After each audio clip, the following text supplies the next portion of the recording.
안녕하세요, 우인석입니다.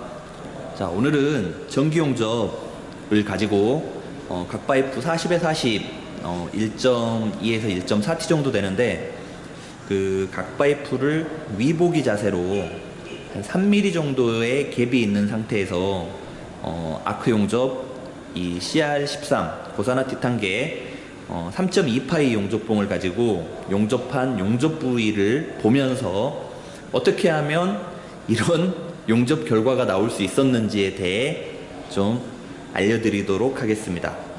자, 먼저 누가 용접했을까요? 제가 했습니다. 창피하지만. 자, 제가 용접한 용접 부위를 보면서 이 아크 용접, 전기 용접 SMAW에 대해서 알아보도록 하겠습니다.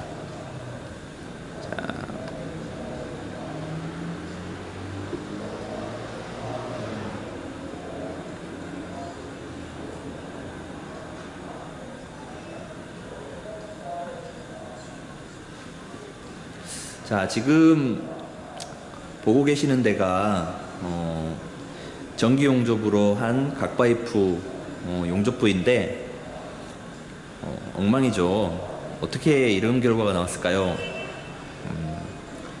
자, 아크 용접은 이 티그 용접과 비교한다면 이 쇳물도 있고 또 슬래그가 녹은 물이 있기 때문에 용접이 더 어렵다고 볼 수가 있습니다.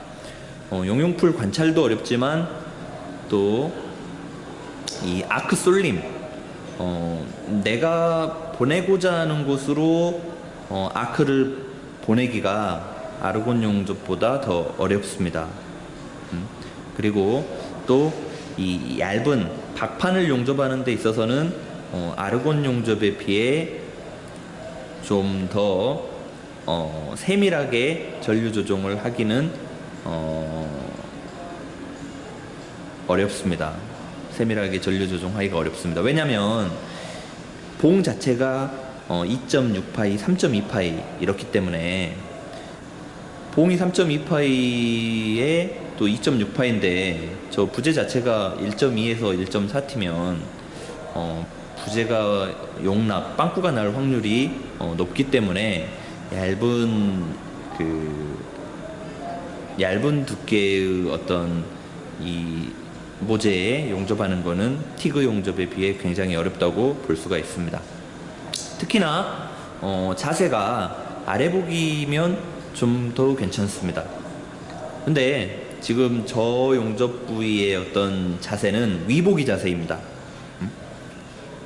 각 파이프를 45도로 절단해서 수직으로 서 있는 각 파이프에 용접한 건데 재단을 잘 못해서 갭이 3mm 정도 뜬 상태에서 용접을 했습니다. 자, 일단 제가 저렇게 용접을 했는데 이 초보 용접사가 하는 실수. 자, 첫 번째, 초보이기 때문에 어느 정도의 속도로 용접을 할 건지, 또 어떤 방법으로 할 건지, 또 이렇게 용접을 했을 때 어떤 문제가 발생할 건지에 대해 전반적으로 고려를 하지 못하기 때문에 문제는 생길 수밖에 없습니다. 그리고 그 문제는 해결이 되는 게 아니라 더 큰 문제로 번져갑니다. 이게 용접은. 그래서 이 처음에 문제라고 하기에 좀 경미한, 아직 문제가 되지 않는 상황에서 이 해결을 해야 되는데 초보는 그걸 문제화 해버리죠. 문제로 만들어 버립니다. 지금 보고 계시는 게 초보 용접사의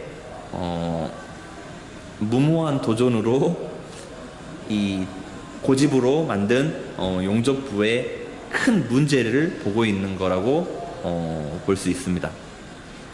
자, 일단 제가 머릿속으로 생각하고 있는 방법으로는 갭이 3mm 정도 떴다. 그러면 애초 처음에 전류 조종 자체를 잘해야 되겠죠.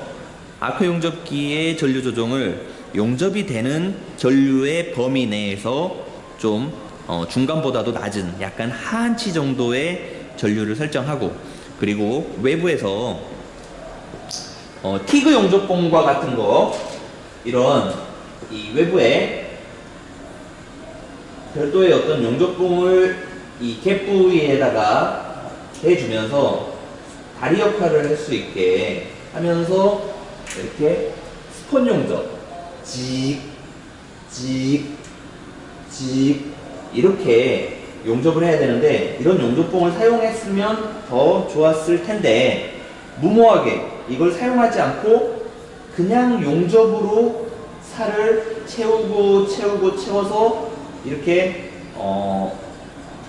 뭐랄까, 살을 이렇게 턱을 만들고 쌓아나가는 식으로 용접을 해야지, 이렇게 생각을 하고 접근을 했는데 부재가 얇다 보니까 이게 생각같이 안 되는 겁니다. 첫째, 이런 걸 사용을 안 했습니다.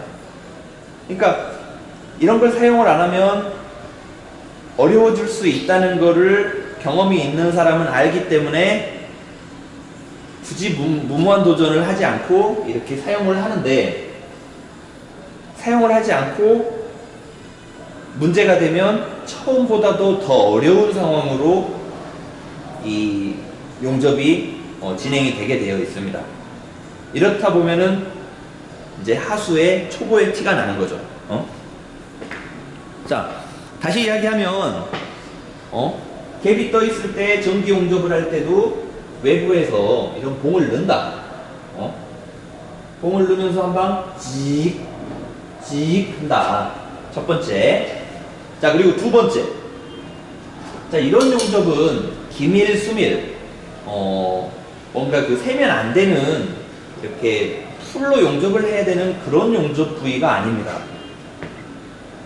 그렇기 때문에 제일 먼저 이쪽 모서리에 이 끝단부 이쪽에 한 번에 용접이 안 되겠죠. 갭이 3mm가 떠 있으니까 살짝 아랫부분에 턱을 만들고, 그 다음에 다시 이 부재와 부재 사이를 조금씩 좁혀 나가면서 여기에 용접을 먼저 하고, 그리고 여기서 연속으로 계속 해오려고 하면 열이 과하게 받게 돼서 다시 또 아래로 용락이 흘러내릴 수가 있기 때문에 어렵습니다. 그러니까 여기 먼저 가접을 먼저 하고, 그 다음에 이쪽 끝에 가접을 또 하나를 완성시키고, 그리고 이 가운데 하나를 또 완성시키고, 그리고 더 튼튼하게 하고 싶으면 가접부와 가접부 사이에 또 용접을 하고, 또 용접을 하면 이 가접부가 튼튼하기 때문에 그 다음부터는 용접이 잘 됩니다. 그렇게 해서 마지막에 쭉 줄 비드를 덮어서 낼 수도 있는 거고 한데, 저는 이걸 용접을 할 때 이쪽에서부터 이쪽 방향으로 계속적으로 용접을 해오고 싶어 했습니다. 그리고 그렇게 시도를 했습니다. 그랬더니 아니나 다를까 문제가 발생한 거죠. 이 위에 있는 이 각파이프의 한쪽 부분이 녹아서 아래로 흘러내려 버렸습니다. 이미 문제는 발생됐고, 이 구멍이 이렇게까지 커지기 전에 다시 청결하게 그라인더로 이 슬래그 제거하고 산화된 어떤 부위를 제거를 한 다음에 외부에 이런 봉을 사용해서 이 갭들을 조금씩 좁혀 나가는 용접 방법을 선택했다면 가능했을 텐데,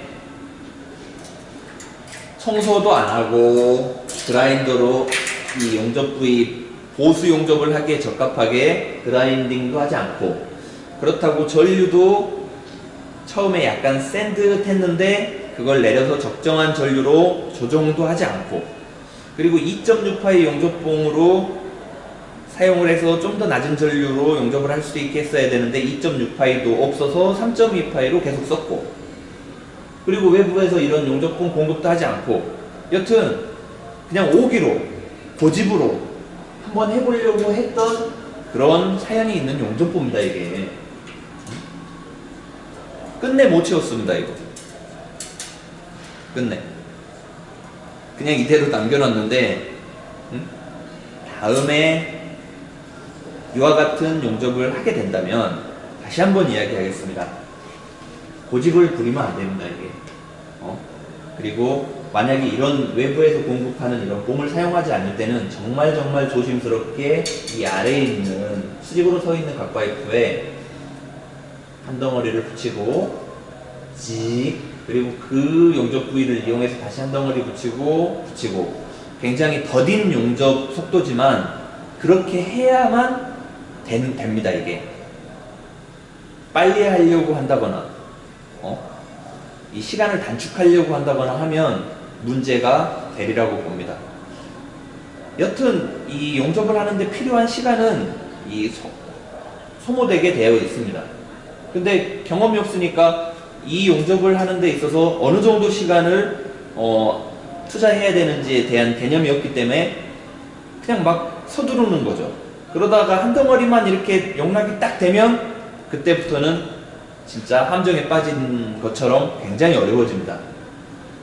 자, 다음에 이와 같은 용접 부위를 용접할 일이 있으면 제가 이제 실제 용접하는 영상을 한번 찍어 드릴 텐데, 자, 혹시 이런 용접을 하고자 하신다면 참고로 자 그냥 봐주시고 한번 좀 생각을 해 보시길 바랍니다. 다시 한번 이야기하면 전체를 한 방향으로 쭉 용접을 해야 된다는 생각은 버리셔도 좋습니다. 이쪽에 한 방 용접을 해주고 또 이쪽 가에 한 방 용접해주고 가운데 용접해주고 가접부와 가접부 사이 또 용접해주고 가접부와 가접부 사이 용접하고 그리고 더 튼튼하게 하고 싶으면 그 다음에 쭉 용접을 해버려도 됩니다. 그리고 외부에서 이런 봉을 사용해서 갭과 갭을 서로 좁혀주는 그런 효과를 얻을 수 있고 여튼 그렇습니다. 이 전기 용접은 문제를 안 만드는 게 기술입니다.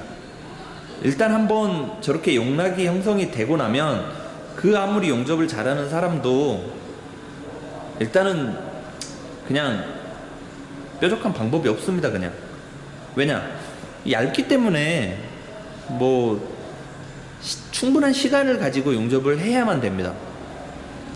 스폰 용접처럼 한 방 직 주고 다시 똥 털고 슬래그 털고 냉각이 된 다음에 다시 그 한 방 스폰 용접을 했던 그 지점에 다시 한번 직 주고 또 그와 같이 기다리고 또 직 주고 해서 저런 갭과 갭 사이를 점점 좁혀나가는 방법을 해야 되는데 이게 빨리 하려고 하다 보면 생각만큼 위로 물이 쌓아져 올라가지도 않습니다. 결국 굉장히 시간이 오래 걸리는 용접으로 바뀌어버립니다. 이제 저게 그렇기 때문에 처음부터 안전하게 용접부를 용접할 수 있는 방법으로 고집을 부리면 안 되고 판단을 잘 하셔가지고 그렇게 용접을 해야 되겠습니다. 자, 오늘 각파이프 40에 40 1.2T 아크 용접으로 위보기 자세 어떻게 하면 저런 용접부로 안 만들 수 있는지에 대해 한번 알아보았습니다. 자, 참고로 그냥 한번 봐주시고요. 다음에 더 좋은 영상 만들어서 다시 올리도록 하겠습니다. 감사합니다. 자, 하나 더 영상으로 보여드리려고 하는데요. 문제가 이런 식으로 만들어집니다. 자, 여기 보시면 한 방울이 이렇게 녹아서 빵꾸가 나게 되면 이러한 상황이 됐을 때 아크 용접으로 용접하려고 하는데 부재가 얇아서 실수로 그러니까 아크를 빨리 직 하고 띄어야 되는데 조금 더 뭐랄까 늦었다거나 아니면 아크를 깔끔하게 띄워줘야 되는데 띄는데 부하고 뭐 불꽃이 따라오면서 더 열을 줬다거나 아니면 좀 더 시간 텀을 가지고 이렇게 다시 한번 직 하고 시간 텀을 가지고 다시 직 해야 되는데 직 하고 직 잘못해버렸다고 하면은 이렇게 용락이 될 수 있는 확률이 있습니다. 자, 이때 문제가 이 정도 됐을 때 여기를 용접을 하고 싶으면 이렇게 용접봉을 댄 상태에서 여기서 직 해서 문제를 해결해야 되는데 이거를 이런 용접봉을 이용하지 않고 3.28로 방금 전에 용접했던 센 전기로 사용했던 전기로 여기를 살을 채우려면 좀 더 마음의 여유를 가지고 직 하고 슬래그 똥 이렇게 슬래그 제거하고 다시 또 조금 기다렸다가 직 하고 이렇게 해서 여기 갭 사이를 점점 좁혀나가면서 용접을 할 수 있는 거지, 그냥 생각처럼 여기가 빨리 메워지지가 않습니다. 왜냐면 물은 위에서 아래로 흘러버리기 때문에 여튼 그렇습니다. 이게 생각만큼 쉽지 않습니다. 그래서 운 좋게 이렇게 잘 용접이 될 수도 있지만, 한번 이렇게 홀이 생기게 되면 이때 그냥 고민하지 마시고 이렇게 외부에서 용접봉을 이렇게 싹 구해서 낸 다음에 홀을 메워 주시기를 이야기 드립니다. 말씀드립니다. 그렇게 하시는 게 좋습니다. 이거를 방금 전에 제가 먼저 보여드렸던 영상처럼 고집을 부리고 여유를 가지고 하지 않고 빨리 하려고 해서 좀 냉각될 시간을 줘야 되는데 바로 또 막 용접을 하게 되면 이 홀을 여기가 한 방이 더 이렇게 커져 버리면 그땐 진짜 더 어려운 상황이 됩니다. 자, 그냥 참고로 전기 용접을 할 때 여유를 갖고 용접해라, 이 정도로 정리하도록 하겠습니다. 여튼 용접을 하는데 이 필요한 시간은 소모가 되게 되어 있습니다. 그걸 뭐 빨리 하려고 한다거나 이렇게 하면 더 큰 문제가 될 수 있다. 여유를 가지고 하자. 그리고 귀찮더라도 될 만한 용접 방법으로 준비를 해서 용접을 하자. 자, 이 정도로 정리하도록 하겠습니다. 감사합니다.